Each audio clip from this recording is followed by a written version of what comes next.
Márquez, ستروبل, thank you for seeing me. Of course. I should tell you I'm a bit of a history buff myself, so yeah, I'm particularly intrigued with your archaeological work. Former life. Former life, yes. I'm a bit surprised, given your stellar reputation, that you just gave all that up for this. Would you like to be more specific? Well, it just seems to me that for the better part of 2,000 years, Christianity has been creating these rituals and these rules. You know, they've erected these elaborate and often expensive cathedrals, and all of that to support a faith that I believe is ultimately built on sand. And yet, it's all still standing. Yes, because people keep telling each other the same stories over and over again. Just because I write something down and I bury it in the dirt, it doesn't make it true. I think I'm beginning to see the crux of your visit.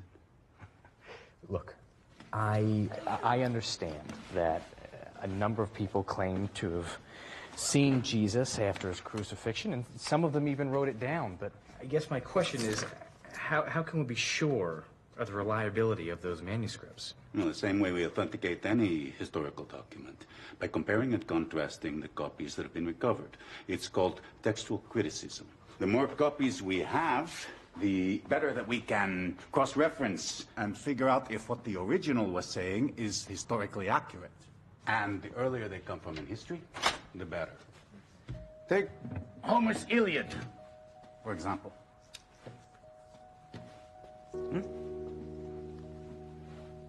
Is this real?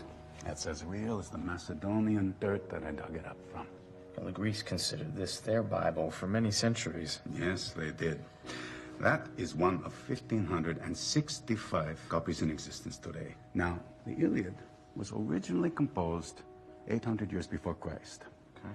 This Greek copy is dated at the 3rd century AD. So, 800, so that's 1,100 years between this copy and the original, yes? Correct. There is only one ancient collection of writings that has more authenticated copies than the Iliad. Can you guess what that is? You're going to tell me the Bible. The New Testament. And how many copies is that? To date, archaeologists have recovered 5,843 Greek New Testament manuscripts. That's 4 times as many as the Iliad. Really? The earliest fragment of the Gospel of John was found in ancient Egypt, and it dates to 2nd century AD. How close is that to the original? Less than 30 years. I have one of the fragments in my collection. It's quite a treasure, isn't it? After the New Testament and the Iliad, the runners-up don't even come close. We only have 100 copies of Sophocles, 7 copies of Plato's tetralogies, and only 5 copies of anything by Aristotle. In fact, if you laid the surviving copies of Aristotle one on top of the other, they would make barely 4 feet. You do the same with surviving copies of the New Testament, the stack would be a mile high.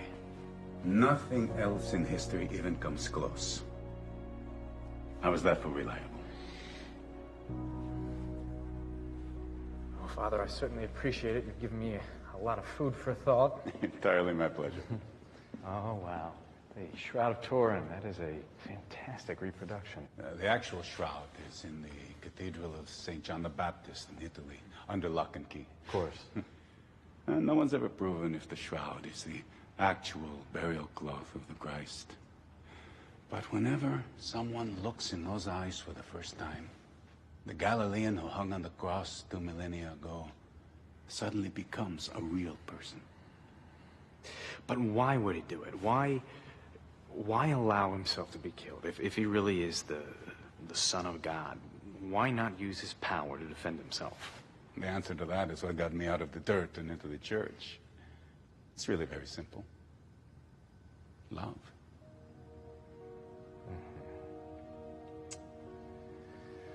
Love.